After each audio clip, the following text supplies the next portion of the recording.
Hello and welcome to a very special segment that I like to call Where to Travel Next, Portugal Edition. I'm your host, Farah Salsabila, and I will be treating you with a very fascinating topic about Portuguese, culinary, and tourism. By the end of this video, a friend of mine will be presenting her own culinary experiment on how to make the most well-known Portuguese local dish around. Sounds interesting enough? If so, keep on watching. Don't forget to like and subscribe to this channel and comment down below if you will. Okay, let's carry on. The culinary tradition is an important part of a cultural heritage. When visiting other countries, more often than not, people are willing to try out new dishes and experience the country's rich and wondrous gastronomy. That being said, culinary tourism is becoming increasingly more popular among tourists. It is why traveling is always associated with exploring the best authentic local cuisine around. Because food and beverages or F&B is an integral part of any trip that you take. The pleasures of good food dominate all aspects of life in Portugal.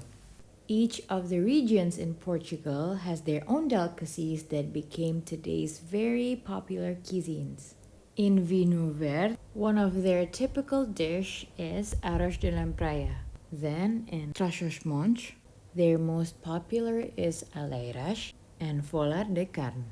In Porto or Douro, sardinhas assadas is considered a popular dish. In these regions, leite de beirada is typically served. Then, the most popular dishes from these regions are carne de porco alentejana and pastéis de Santa Clara, both from Alentejo, choco frito from Setúbal, and arroz de lingueirão from Algarve. The islands of Açores and Madeira has their own specialties, which are bolo de caco from Madeira, tortas de erva do Calau, and broas de mel from Açores. And lastly, the region of Extremadura, where Lisboa is located. Portugal's famous pastéis de nata originates from this city. Speaking of pastéis de nata, or as we all know, Portuguese egg tart, my friend will be showing off her skills on how to make those said dessert. Without further ado, take a look at this following video. Hi Farah, thank you for letting me on your show. As you mentioned before, today I'll be making some Portuguese local dish that's very famous, which is pastel de nata, or internationally known as Portuguese egg tart. Without further ado, let's get cooking. Let's get to the kitchen. This is the ingredients that we need to make pastéis de nata.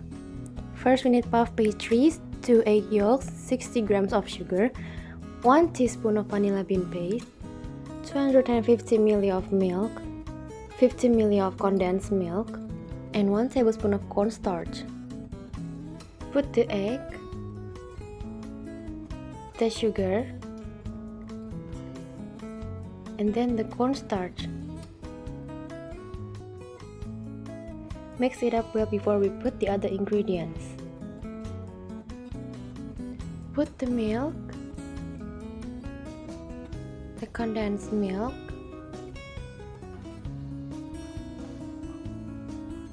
and the vanilla bean paste. Mix it up before we cook it in a medium heat. Cook it in a medium heat and stir it clockwise until it thickens. When it's thickened, turn off the heat and let it cool. Okay, then prepare the puff pastry. Roll it and cut it into 6 to 7 equals.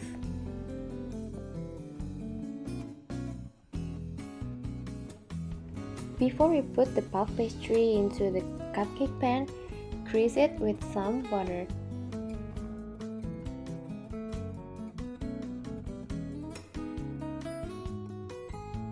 Next, place each slice of the puff pastry into the cavity of a cupcake pan with the cut side of the spiral facing up.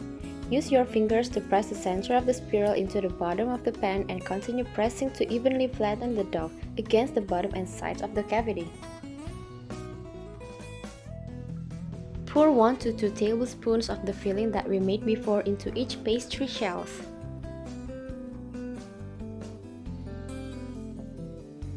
Bake in the preheat oven until the shells are golden brown and crisp. The custard are set for 15 to 20 minutes.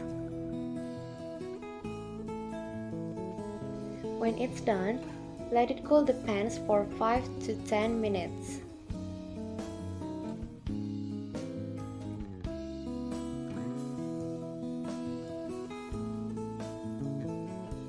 Serve the pastéis de nata when it's still warm with a cup of tea.